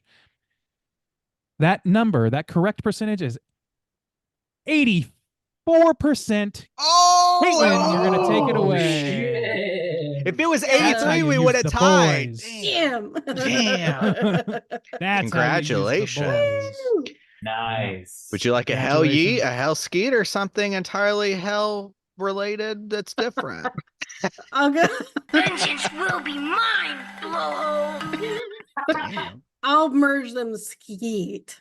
Hell Hell skeet. Man, that sounds very Nordic somehow. The old skeeting ye, huh? Caitlin, you want the some old skeet? hell That's skeeting ye? hey, a classic, a standard, a Skeet. fave. Yeah. There we go. All right. So congrats to our esteemed guest on Oh, that. fuck. We'll jump over to the audience score and then we'll read some consensuses here. Consensi? I don't know. So the audience score, there's only 50 plus verified ratings, still kind of early in this wide release cycle. So let's go in reverse order. Bob, why don't you tell me what you think the audience is going for with this? I think it's going to be lower for the audience. This is kind of a weird movie, and I think it's very telling that both times you saw this in the theater, Randy, some motherfucker at the end said, "What?" So I'll take a 55. 55. All right. Juice, you came in the middle this time as well. Why don't you tell me what you're going with? I could totally see it going that low. I hope it's not, but I could see it. I'm gonna try to be a little bit more positive. So I'm gonna take the straight chillin' special 69, please. 69 dudes. Oh yeah. 69 dudes! Man, that's Thank a lot you. of dudes. Caitlin, how many dudes for you? I'm gonna say 60 dudes because my theater as well, when the credits rolled, there was a lot of like, huh? And then there was a lot of like, I don't know, but I also am like, the people that seek this movie out, I feel like are about it. I don't know. I'm gonna Yeah. try 60. We'll see. 60. Okay. Well, the correct answer is only 3 percentage points away from correct. That correct percentage of audience, 66%. Soju's going to haul this one away at the end. Ooh. Congrats to Soju. Got all them 69 dudes, and that's a hell yeet. All right. Congrats to you. Let's read some consensus here. Here we go. With a distinctive visual aesthetic that enhances its emotionally resonant narrative, I Saw the TV Glow further establishes writer-director Jane Schoenbrunn as a rising talent. I think that's very fair. Word. Yeah. Mhm. All right. You know what we haven't mentioned And- is that this title is like a Fall Out Boy song title or what you Panic at the Disco title. It's a whole ass sentence. Is it? No, Yeah. it's not like a real God. one. It's just like in the sense that it's a long ass title Well, sentence. there's Yeah. a song, like there's a song in this movie that has as Yeah. the chorus. So I don't know which came first. I'm curious to know. Sure. But yeah. Anyway, yeah. So that's it for the critics' consensus. Let's go over and read a couple of negative reviews because I want to be mad today. Here we go. The often mesmerizing visual style reflects the tone while exploring the connection that some have with certain forms of escapism. That said, the story often feels as if it isn't going anywhere and ultimately never clicks. That's fairly vague. That's fine. Yeah. I can't be mad at I think that's a Show pretty me- fair Cooking for some- take. Yeah. Yeah. Show me a I can see it. transphobe. Show me a transphobic one so I Where can get is really it? mad. I should have pre-screened so I could find the transphobe. Beep beep beep beep. Here we go. But as mood, and this it starts with a but, so that's weird. This blurb, but as mood and vibe overtake plot and story, the feeling I saw the TV glow evokes is often stiff and expressionless, even as visuals are drenched in intoxicating neon blues and greens. I fucking hate Expressionless? critics so I don't much. know. I swear to God. Mm. Mm. Drenched in shut the fuck up. Get Shut the him. fuck up. Say Tell 'em. movie Um, good, movie Say bad, the and shut colors, the fuck up. bitch. Shut up. Needs more Fred The colors, Durst. dude. The colors. It does need a little bit more, Fred. I'm Let's gonna be read one honest. more negative. Yeah. I'm going to read one more, and hopefully we can find somebody that's completely off base. Ticket buyers are either going to feast on the interpretive elements of the picture or politely reject the Helmer's attempt to become the new David Lynch. Well, damn it. That's not nice, but it's not ultimately the worst thing I've ever heard. Yeah. So, Well, fuck. too bad, Randy. Everybody's fair today. Send me your most egregious transphobic. Don't do that, Randy actually. Never needs do to it. be outraged. I need to be outraged. That's the culture we're in, so I'm going for it. Look, you know what? yeah, Anger is a His good motivator. identity. it is. Yeah. My identity is Angry Boy. That's with an I. All right. Edging close to That's it. incel there, bud. You know, Always become what you comes hate back the to most, the don't end. you? Always comes It back. does. It does. all right. Bob, how you feeling about trivia time today? I found just a little bit, but let's go ahead and get into it. It's totally time for trivia. All right, there, nerds. So yeah, I previously mentioned Jane Schoenbrunn commissioned 16 original songs from some of their favorite bands for this movie's soundtrack, which I'm gonna need to listen to that because there's some really good shit Yeah. on there. There was. Hopefully, it's on Spotify. I haven't checked. I think it is. Rad. Nice. Multiple 90s stars are included in this movie. Michael C. Marona and Danny Tamborelli, both from Adventures of Pete and Pete. Fred Durst, of course, we have heavily mentioned. In an interview with Vulture, writer-director Shane Schoenbrunn said their inclusions were less about reverence and more about being, quote, haunted by these familiar faces. They reference these faces being ingrained in their subconscious as a child of the 90s. Now they found it interesting to bring these faces back to the screen after so much time. Interesting. Haunted by Fred Durst. I've heard those is- words I before. often am. The Oh, nookie haunts God. me every day. You gotta have faith, Randy. You gotta have faith. Oh boy. That's George Michael. No, Limp Bizkit wrote it. George Michael covered it. God. The Pink Opaque was originally a placeholder title named after the Cockatoo Twins compilation album, but writer-director Jane Schoenbrunn could not come up with a better title for the fictional TV show and decided to keep it. I've not heard that. I haven't either, but I will say I do not care for that title. It's just sort of like It's something. pick a pick. It's just like very like staccato. Pick a pick. It's like it evokes like the I don't know, every lesbian bar I've ever been to. That's right. great. Somewhere in Seattle, there's a lesbian club called the Pink Opaque. I'm certain. Hell yeah. That's funny. This is the last bit I have here. Just like the rest of the film, the Pink Opaque segments that appear were shot in 35 millimeter, but later transferred to both VHS and Betamax in post-production to create the show's different period-specific degradations. Cool. Yeah. Like that. So I Mr. Sean really Paul. wish we had more of those segments, to be honest. Like, that's probably one of my biggest critiques. Like, I really wanted more. well, that's all you get. Well, Suck it up. I want more. Suck it up. There's an article I read this afternoon on Yahoo Lifestyle of all Doubt places, it. titled "Jane Schoenbrunn explains I saw the TV glow's mind-bending ending and why the key is in the title." And I think there's some like really interesting shit in there. Like they lay it pretty bare, like what they're thinking. Although I will say that it's like still fairly like hard to parse because it's about thinky pain stuff. But there's a couple of paragraphs that I just thought wanted to read since like the ending was a big topic of conversation. By the end of the movie, Schoenbrunn says, after half a lifetime of resistance, when Owen finally sees that glow inside himself, and to do so, he literally has to open himself up and see the heart that's been taken from him, see that it's been replaced by a signal that could be something beautiful, but also carries ambivalence and sinister nature of the emptiness of the glow. The thing that it is representing the thing that is representing what isn't in there inside him. This is clearly like spoken because it's not parsing correctly, right? This was my attempt to capture the ambivalence and overwhelming joy and possibility, but also that things feel sinister and terrifying about an egg crack. I don't know what egg crack is supposed to mean. The moment when, as a queer or trans person, you understand that you aren't yourself and that you need to become something else to conjure that magic that was maybe there in childhood and maybe is there in these other moments of life. As Schoenbrunn discovered, conjuring that magic inside yourself is going to require a lot of fundamentally intense, unpleasant, terrifying, but hopefully also liberatory action that is impossible to do externally through a screen. It can only come from inside oneself.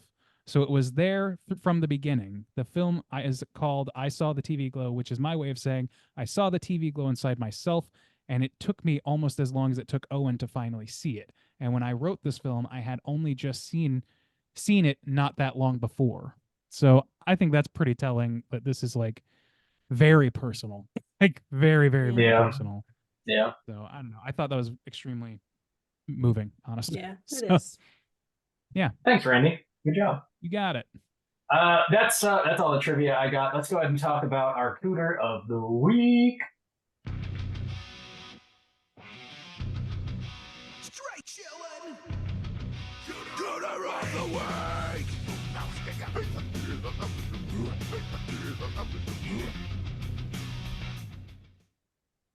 Juice, what is a cooter and why do we hunt them? Well, Bob, I did your job, plot synopsis, so I subbed out the cooter segment to Caitlin over here. So, Caitlin, take it away. Please tell us what is a cooter and why do we hunt them? I'm going to do my best Juice cadence. Ooh. Okay. A cooter is a character type in a straight chillin' exclusive. A cooter has to hit 3 of these 5 points to be considered a cooter, but we want the cooter with the most points. The 5 points of cooterdom are smug arrogance, manipulation, sexual deviance, overall look and attire, and overall patheticness. Boys, do we have a cooter? Whoa, turning me on. Yes. That was Turning me pretty good, on Juice. over here. Did you memorize that? Whoa. No, I wrote it down because I always forget the 5 points. But every time it comes on, I'm always like, the 5 points are good. I'm like, do it. But Nice. I think we all know who Perfect. the cooter is. Fred Durst. Well, Durst. that's Well, always true. What's Daddy the, Frank. the guy that was getting a blowjob at the movie theater? Connor O'Malley? Yeah. That's the actor. That's Wait, what is happening? The was guy, the like his boss manager at the Oh, I forgot about that scene. Yeah. who was like antagonizing him for his neurodivergence as well. Yeah. That's I forgot comedian about Connor that. O'Malley, who I love, and when I saw him, I like shat a brick. It was great. Damn. Damn. Both times. I know. I'm full of bricks. Full of shit. Just full of bricks. Yeah. God dang. I know What were we that talking guy. about? Yeah, he gives like a hard time to Owen. He Yeah, gives he's a like, I hard know look time who me in to the that eye. is. Look me in the Oh, eye. And I my was like, But then he also Ouch. like seems to like he at least cares enough about Owen to like keep him employed and stuff. That's and what he keep him says. He's like, around. Dave like- took me with him, and I was like, okay, first of all, fuck Dave. Like, you don't owe Dave shit. Yeah, That you don't guy need sucks. Yeah, Anyway, but but he's smug and undeservedly, we yeah, should point out. a sexual deviant because he's also like, hey, if you want me to tell Jessica, she'll give you a blowjob or whatever he says. Yeah, I man. assume she worked there as well. That was Yes, my yeah. okay, yes. Yeah. So Yeah. I love his Pathetic, man. reaction where he's like, "What the fuck?" So cool. God, I hate it. So fucking great. God damn. Manipulative too, because he's like, yeah, she'll totally blow you guys. Yeah, it's bullying. Yeah, he Bullshit. sucks. There's your 3 right there. Yeah, I think. And- Attire, tires. Look, the look and attire. I think that they all are unfortunately saddled with bad attire. But yeah, what can you do? It was the early Uh, 2000s, you know. And what's the last point? What am we forgetting? The overall patheticness. Well, I mean, that goes without Smug saying. manipulation. Oh yeah, pathetic. Yeah. patheticness. I would tack that right on there. He's you know, I don't know if he has any identity issues. He's just doing what he's doing. So for 40 just And having like neutering a it up. full Mhm. crisis asthma attack in the bathroom. He's like, hey, knock, knock, knock, get back to work, Owen. And I was like, yeah, that's pathetic. So Yeah. That's Uh, 4 out of he 5. qualifies. Yeah. A lot. Yeah. else we Anybody else? I mean- who could dethrone? I don't I think mean, so. No. mm, There's what Mr. Melancholy and Marco Polo. God, I wish we had more Mr. Melancholy. Who's Marco Polo? I feel like I'm like Marco and Polo are the minions. that oh have the fucked up yeah, hair and yeah, shit, yeah. Oh I man. did. Yeah, they're cool. God, I wish we had more of these like little show segments. Yeah. They were so cool. Mm. And then there's, of course, Daddy Fred Durst, who Fred Durst. We man. might have a case for Fred Durst, honestly. I think we do. Like, there's not much of him, but his presence is felt in a lot of this movie. Yeah. He's an His character oppressive presence. force. Yeah. he's So scary. manipulation. silent The stare kid with can't the even like he's talk like- to him, and Yeah. he's even like, Yeah. isn't that a show for girls? So he's his definitely like having a manipulative effect on Owen. And if you I take the allegory as pretty, like pretty much pure allegory top to bottom, like he is actively pulling his son away from what he should be when like he watches the final episode for the second time and has that crisis and tries to like enter the TV. And he's the one Yeah, pulling him out pulling and him out. dousing him in water. Yeah. Like he is desperately trying to keep this kid from engaging with that. yeah. So he is manipulative in that way as well. He's controlling as fuck. But that's Sexual really, deviance, we don't get a Yeah. whole lot there, but I will say like sexism deviance. He is Isn't that for absolutely girls? well, it's that, but also the way he treats the way the mom I approaches him know. is very telling. The about fact this that the movie. mom is in the back seat and he's driving and the mom is in the back seat with Mhm. Owen in her lap, I was like, this Mm. is weird. And It is she's like, weird. no, let's not upset your father tonight. I was like, uh-oh. Yeah, I Dad think has a there's definitely temper. a lot of hints there, but we don't get enough of him, unfortunately, to give him the points. Patheticness.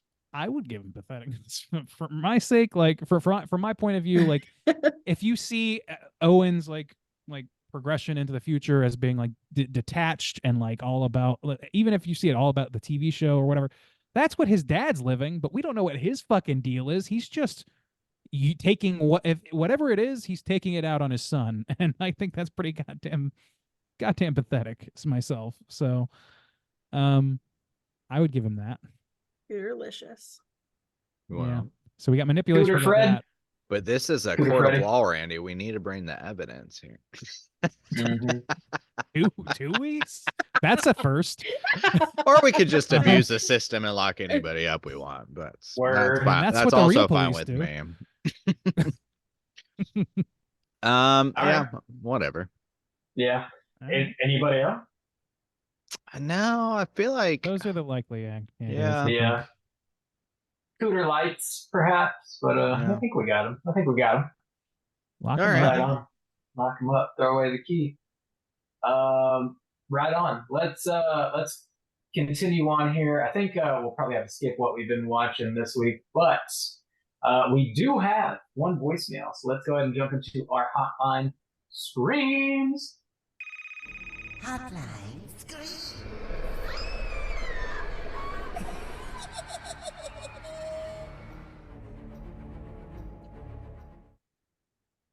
If you are listening, would like to call in and leave a voicemail to be featured on next week's show, hit us up at 904-638-3231. We got a voicemail from the librarian Let's go and hear what she has to say. All right. Howdy. I just wanted to call in last minute and hopefully make the I Saw the TV Glow episode. Let's see. What did I think about this movie? Well, damn, I cried. I started crying when the sidewalk chalk said, I think there's still time or you still have time. I don't know, man. Something about this movie and how it portrayed the passage of time and life just passing you by really just hit some emotional chord in me real hard. And I cried, I think, the whole ending from the point of the sidewalk chalk on. I was also really glad that the Alamo I went to had an after show live stream Q&A with the director Jane, because they talked about the queer subtext in the movie and its undertones, and I think that made me cry as well as another queer person. Just a good movie, gorgeous soundtrack. All in all, this was a 5-star movie for me. If you want to write that down, Bob. Also, Phoebe Bridgers' jump scare. Did not know she was going to be in it. I knew her music was going to be in it, but when she was literally on screen, I smacked my friend's arm and I was like, oh! Anyway, also last minute, I just wanted to let y'all know I have read 107 books so far this year. Cue the disbelief and shock. Yeah, I love y'all. Bye! Fucking literate people. What the hell? Dude, what is that, 5 books a week so far? That's Have we even nuts. hit 20 weeks yet in the year? So I can only assume, but by reading over 100 books in a year, you get a best friend who is also a knight who wears armor that you can smack around, because that took me by surprise. I smacked my friend's armor, says librarian. All right, I love it.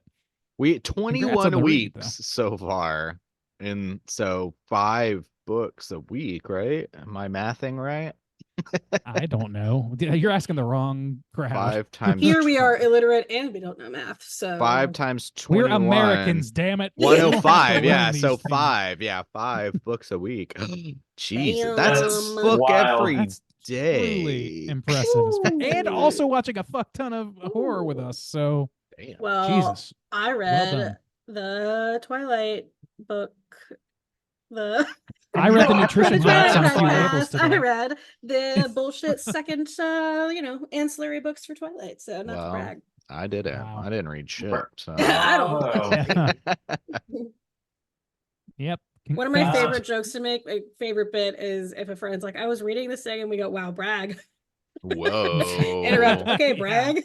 Fucking Yeah. egghead over there. Speak English, Doc. We ain't scientists. Good to hear from you, librarian. Glad you liked the movie. 5 stars. Got it 5 jotted down stars. in the ink. It's in Damn. the book. Hell yeah. That's rad. Yeah, congratulations on your reading. That is an insane number. That is Unbelievable. Yeah, they're cool, so. Wild shit. Yeah, again, if you guys want to call in for next week, hit us up 904-638-3231. You guys got any prompts you want to throw out for next week? Oh boy. I'd love to hear more about this movie. Honestly, whatever people have to say about it, that's Yeah. great. We're But, also and we're also covering an unnecessary remake next week. So what is Yeah. we've done this several times before. What's a movie you feel like needs a remake that actually should get a remake, that got a really low budget but had a really cool concept originally or something, instead of these classics or amazing films Yeah. that are just being redone for absolutely no fucking reason other than just money. It's also I have a not s- that old. Sorry. It's not. It's really not. No, it's not. There's If you, one of put my on, if you favorite- put on the original right now, there's nothing about it that This would is like that separate Cabin you Fever from the movie. remake. Yeah. Well, and We're it reminds talking me. about The Strangers, by the way. That's what we're The talking Strangers, about. yes. Yeah. Chapter 1. There's Yeah. a Jonah Ray joke talking about how Spider-Man has had so many iterations in just our generation. And the phrasing, this isn't your grandma's tea party or whatever. It's this isn't your slightly older brother's Spider-Man. This isn't your slightly older cousin's The Strangers. This is this time's The Strangers. Yeah, no kidding. So dumb. Yeah, I have when an did the alternate original Strangers come out?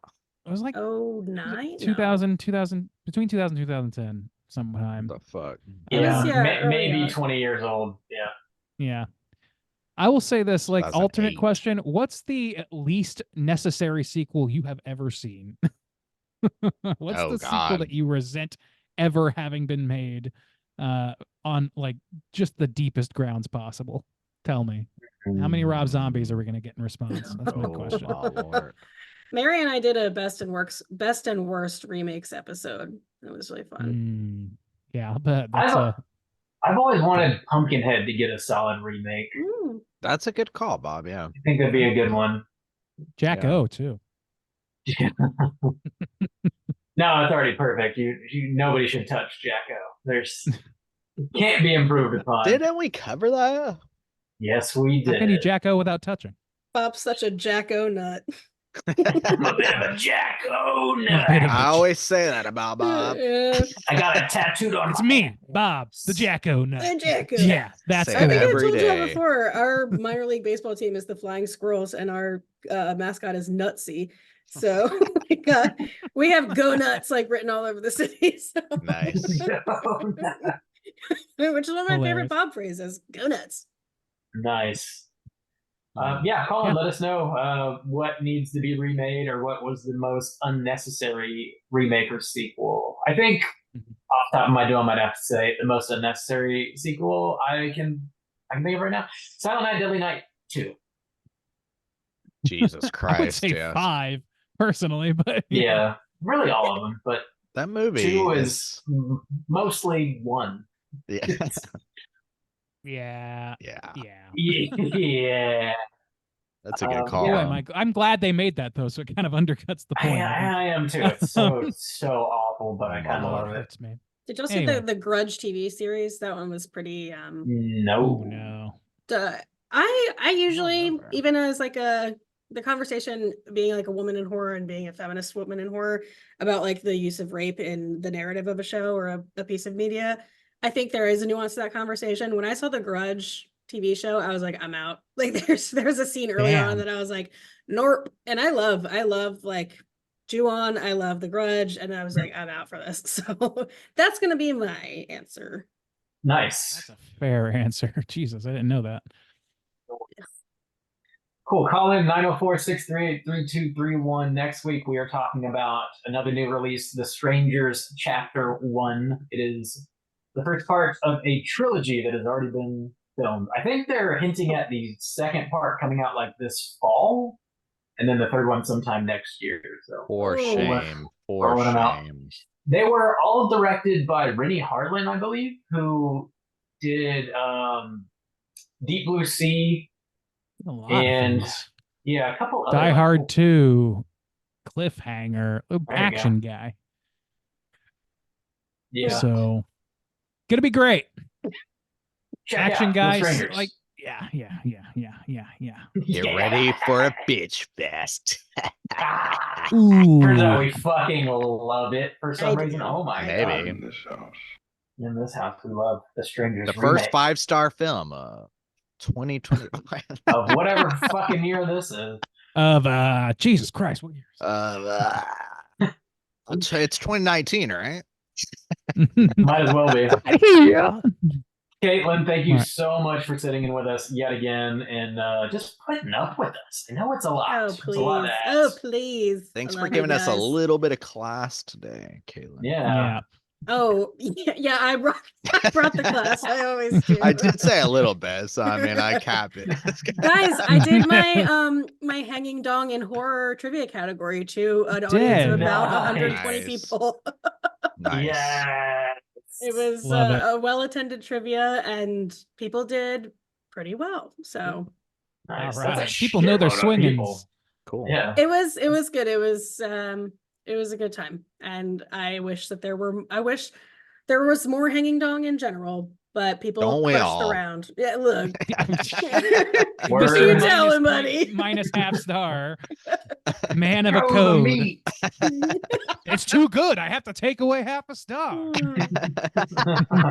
I specifically I did censor it, but on the one of Kid Cudi and X, like I made the little censor like super long because that was the commentary on that scene. Nice. Woo. Show the meat. Caitlin, do you want to remind everybody one more time where they can find your show at? Yeah, you can find Plug It Up on pretty much all the podcast platforms, and I'm Plug It Up Pod on Instagram and Twitter, so you can find me there. And Skin of a Killer if you are so inclined. Right on. Check out Straight Chilling on all the social medias. Straight Chilling Podcast will pop right up. If you want to join our Slack channel, hit us up on one of those social media outlets. I'll send you a link so you can join in on the daily conversations. And until next week, as always, I'll give Mother Trucker, please. Chilling. I guess some things are supposed to stay a mystery.